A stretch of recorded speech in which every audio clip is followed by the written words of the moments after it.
warahmatullahi wabarakatuh. Perkenalkan, kami dari kelompok 8 ingin mempresentasikan mengenai profil Nadiem Makarim. Nah, mau tahu bagaimana beliau? Ayo ikuti kami terus.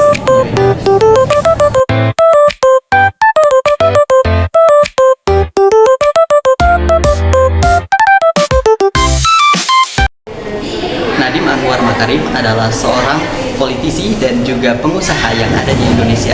Beliau lahir di Singapura pada 4 Juli 1984. Ayahnya Nono Anwar Makarim adalah seorang pengacara ternama keturunan Arab Minangkabau.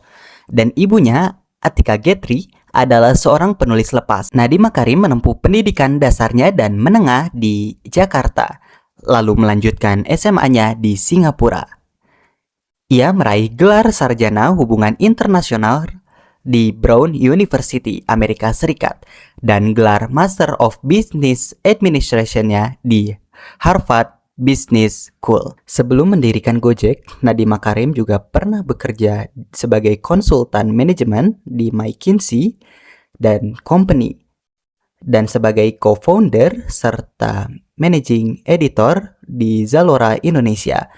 Pada tahun 2019, ia ditunjuk oleh Presiden Joko Widodo sebagai Menteri Pendidikan, Kebudayaan, Riset, dan Teknologi.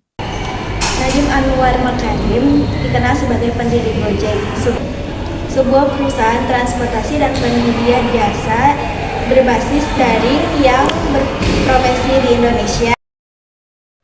Perusahaan Gojek ini didirikan pada tahun 2010, kini menjadi salah satu perusahaan rintisan terbesar di Indonesia dan telah mencapai 10 miliar. Awalnya, Gojek hanya menawarkan layanan pengiriman barang dan transportasi sepeda motor melalui pusat panggilan. Namun, kini telah berkembang menjadi aplikasi dan lebih dari 20 layanan, termasuk transportasi, pesan antar makan, kebutuhan sehari-hari, dan platform pembayaran digital GoPay. Sebelum mendirikan Gojek, Nadiem memulai karirnya sebagai konsultan manajemen di McKinsey & Company pada tahun 2006. Setelah meraih gelar MBA, ia terjun ke dunia wirausaha dengan mendirikan Zalora Indonesia dan menjabat sebagai managing editor di perusahaan tersebut. Setelah keluar dari Zalora, ia menjabat sebagai Chief Innovation Officer di Kartuku sebelum akhirnya fokus mengembangkan Gojek pada tahun 2011. Ide pendirian Gojek lahir dari pengalaman pribadi Nadiem yang sering menggunakan ojek untuk menembus kemacetan Jakarta.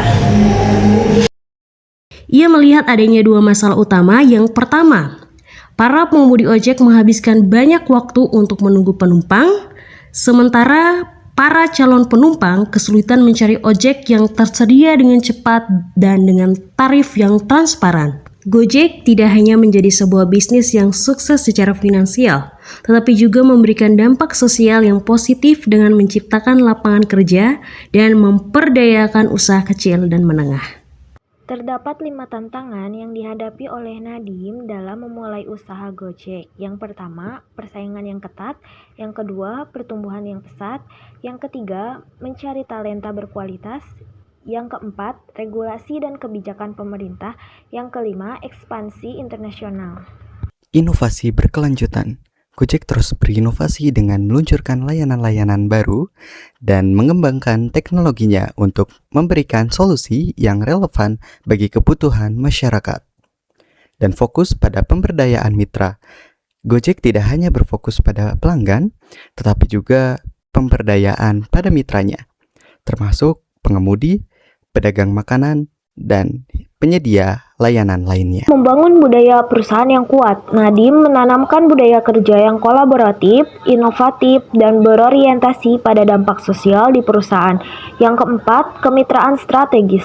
Gojek menjalin kemitraan dengan berbagai pihak, termasuk pemerintah, usaha swasta, dan komunitas lokal untuk mendukung pertumbuhan bisnisnya. Inspirasi usaha yang pertama ada kepekaan dalam melihat peluang. Nadiem mampu melihat peluang bisnis dari masalah yang dihadapinya sehari-hari dan mengubahnya menjadi sebuah solusi yang bermanfaat bagi banyak orang. Yang kedua, keberanian untuk memulai. Meskipun dihadapkan pada banyak ketidakpastian, Nadiem berani mengambil resiko untuk memulai usahanya dari nol. Yang ketiga, kegigihan dan kerja keras. Membangun bisnis sebesar Gojek membutuhkan kegigihan, kerja keras, dan kemampuan untuk terus belajar dan beradaptasi. Yang terakhir, yang keempat, pentingnya inovasi. Kisah Gojek menunjukkan bahwa inovasi yang berkelanjutan adalah kunci untuk bertahan dan berkembang di tengah persaingan yang ketat. Oke, mungkin cukup sekian dari kami. Terima kasih banyak telah menonton. Wassalamualaikum warahmatullahi wabarakatuh.